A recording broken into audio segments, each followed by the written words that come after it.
warahmatullahi wabarakatuh. Selamat pagi dan salam sejahtera bagi kita semua. Perkenalkan kami dari kelompok 1 yaitu Destinor of Tia 20046122, Mutiara Deni Veronica 20046016 dan Wira Lindung Pratama 20046104. Baiklah, pada kesempatan kali ini kami akan menjelaskan materi mengenai pembelajaran IPS, yaitu lebih tepatnya materi pembelajaran IPS pada kelas 7 yaitu manusia, tempat, dan lingkungan. Adapun tujuan dari pembelajaran ini yaitu yang pertama menjelaskan definisi dari ruang, yang kedua menjelaskan karakteristik antar ruang, yang ketiga menjelaskan mengenai pengertian interaksi antar ruang, dan yang keempat memberikan contoh-contoh bentuk dari interaksi antar ruang. Baiklah, langsung saja untuk materi pertama akan dijelaskan oleh Wira Lindung. Kepada Wira dipersilahkan. Baiklah, Assalamualaikum warahmatullahi wabarakatuh. Saya Wira Lindung Pratama, NIM 20046104 akan menjelaskan tentang definisi ruang. Menurut Immanuel Kanto, ruang adalah sesuatu yang merupakan sesuatu yang objektif atau nyata, sesuatu yang subjektif sebagai hasil. Menurut Plato, ruang merupakan sesuatu yang dapat terlihat dan menjadi teraba karena memiliki karakter yang jelas berbeda dengan semua unsur lainnya. Kita artikan sebagai tempat atau wadah yang menaungi makhluk hidup yang berada di sekitarnya dan memiliki karakteristik tersendiri. Baiklah,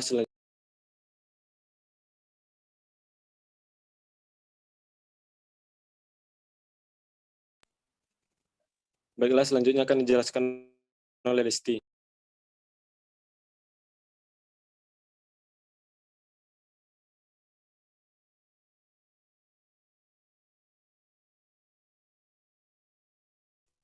Kepada Desti dipersilakan.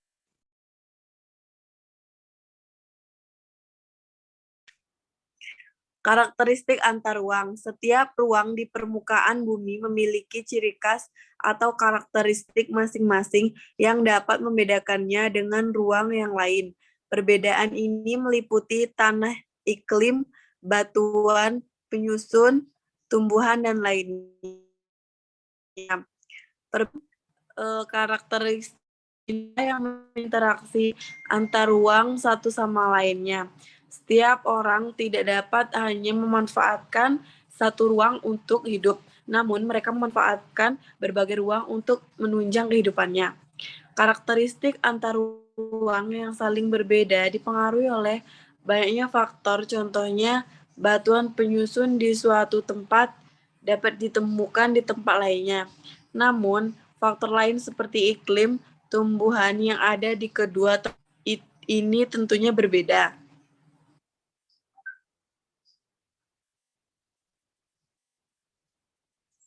Pengertian interaksi antar ruang.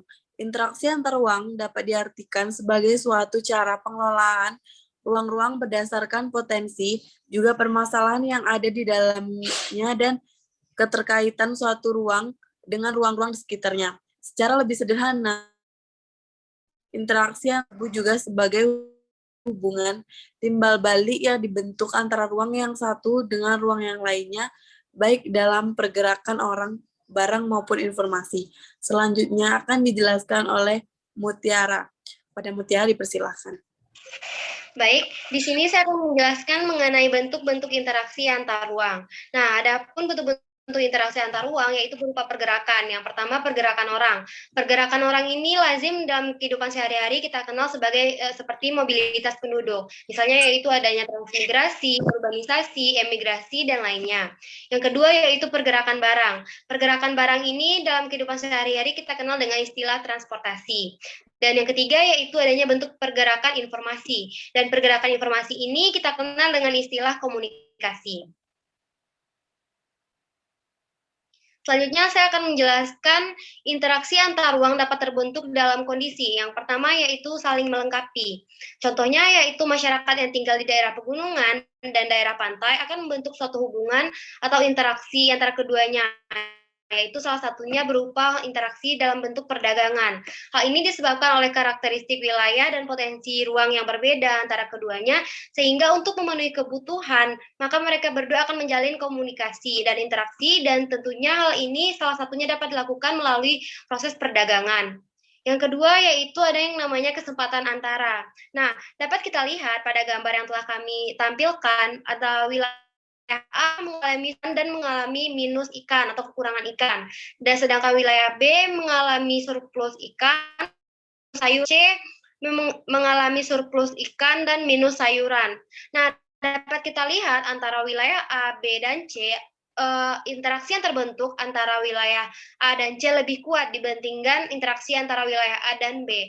Hal tersebut dapat disebabkan oleh beberapa faktor, misalnya saja wilayah A yang tentunya lebih dekat dengan wilayah C, sehingga interaksi yang dibentuk oleh masyarakat antara kedua ruang ini akan lebih cepat, lebih mudah. Sedangkan mengapa interaksi antara ruang A dan B agak sedikit lambat? Mungkin adanya hambatan-hambatan tertentu sehingga interaksinya pun terhambat untuk menjalin komunikasi, interaksi atau perpindahan.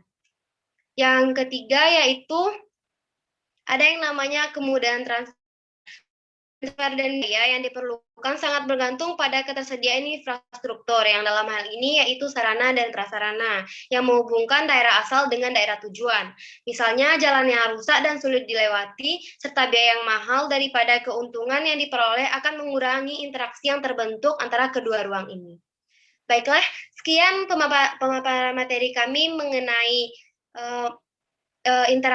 interaksi antar ruang. Jika terdapat kesalahan, kami mohon maaf. Sekian, terima kasih. Wassalamualaikum warahmatullahi wabarakatuh.